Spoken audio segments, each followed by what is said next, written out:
Rumdamol housing बोर्डान आज सकाळी 8:30 वरांचेर सादिक बेळारी हाजो मर्डर जाल्लो आणि ते मर्डर करून ते दोग जाण एक्यूज आशिल्ले ते कर्नाटका पाविल्ले।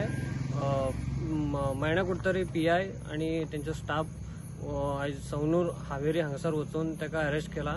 प्रुडंटा खातीर भीमा पाटील।